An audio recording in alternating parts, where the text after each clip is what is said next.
हरियाणा विधानसभा चुनाव को लेकर जननायक जनता पार्टी ने अपने 4 विधानसभा उम्मीदवारों के नाम की घोषणा कर दी है।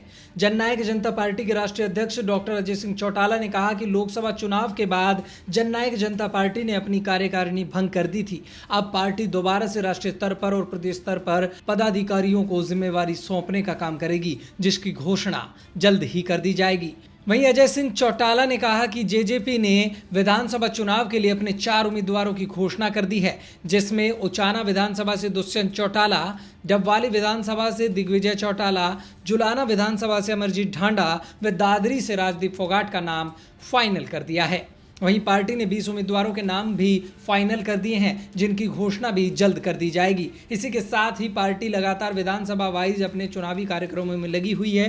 डॉक्टर अजय सिंह चौटाला ने यह भी बताया कि 5 अगस्त को इंसो का स्थापना दिवस सिरसा में मनाया जा रहा है। वहीं इसके साथ विधानसभा वाइज जननायक जनता पार्टी के नेताओं के कार्यक्रम शुरू हो जाएंगे, जो निरंतर चलते जाएंगे। जो 4 नाम आपके सामने मैंने एक्सप्लेन किए हैं, अमरजीत ढांडा का, दुष्यंत का, दिग्विजय का और राजदीप फोगाट का, इसी तरीके से अटेली में हमारे प्रत्याशी होंगे तो उनके लिए भी जल्दी घोषणा कर दी जाएगी। इस तरीके से निरंतर कार्यक्रम चलते रहेंगे। वहीं डॉक्टर अजय सिंह चौटाला ने कांग्रेस पर निशाना साधते हुए कहा कि कांग्रेस की तरफ से सरकार बनाने का दावा किया जा रहा है। कांग्रेस पहले अपना संगठन तो बना ले। पिछले 11 सालों से इनका संगठन तो बना नहीं, आज तक कोई लिस्ट तक जारी नहीं हुई है।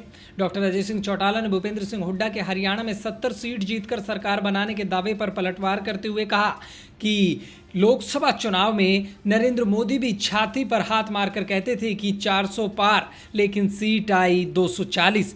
आज भूपेंद्र सिंह हुड्डा कहते हैं कि 70 सीट जीतकर सरकार बनाएंगे। अजय सिंह चौटाला ने कहा कि भूपेंद्र सिंह हुड्डा पहले अपनी टिकट तो कंफर्म कर ले, उसके लिए भी उन्हें दिल्ली दरबार में नाक रगड़नी पड़ेगी। साथ ही डॉक्टर अजय सिंह चौटाला ने बीजेपी पर निशाना साधते हुए कहा कि जननायक जनता पार्टी ने अपने घोषणा पत्र पर जिन वादों का जिक्र किया था, उसमें से 90% वादे कानूनी रूप से विधानसभा में अमली जामा पहनाने का काम किया। आज उसका क्रेडिट भाजपा लेने का काम कर रही है। चुनाव से पहले ये लोग कहाँ थे?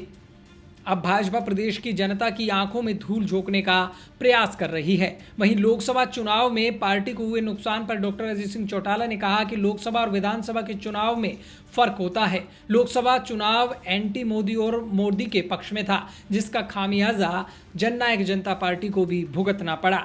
अजय सिंह चौटाला ने कहा कि फिर से जननायक जनता पार्टी अपने नए कार्यक्रमों को लेकर जनता के बीच जाएगी और फैसला लोकतंत्र जनता को करना है। कांग्रेस पहले अपना संगठन तो बना ले। आज तक तो 11 साल में जो राजनीतिक दल अपना संगठन ही नहीं बनाया, जूतियों में खीर बट रही है। अब भी रोजाना अखबारों में पढ़ते तो हैं कि आज लिस्ट जारी हो रही है, कल जारी हो रही है, पर ये सुनते सुनते कान पक्के आपके भी हमारे भी। मोदी जी छाती पे हाथ मार के कहते थे 400 पार, रह गए 240 से भी नीचे। आज भूपेंद्र हुड्डा कहते हैं कि 70 सीटें लेकर के सरकार बनाएंगे। मैं ये पूछना चाहता हूं कि भूपेंद्र हुड्डा जी, पहले आप अपनी टिकट तो कंफर्म कर लो। कांग्रेस में तो टिकट भी पार्टी हाईकमान देता है। यहाँ तो मैंने अपने सिग्नेचर से देनी है, साथ में पंडित जी के सिग्नेचर होंगे, हमने जारी करनी है और लोगों के बीच में खड़े होकर के कर देते हैं हम तो। पर इन्होंने तो दिल्ली दरबार में नाक रगड़ने, अभी तो पता नहीं किसको दी जाएगी, किसको नहीं दी जाएगी। और फिर विधायक बनने के बाद भी फैसला दिल्ली दरबार करता है इनका। तो लेटेस्ट वीडियोस के लिए अभी सब्सक्राइब करें A1 हरियाणा को और प्रेस करें बेल आइकन, ताकि सभी अपडेट्स आपको मिले सबसे पहले।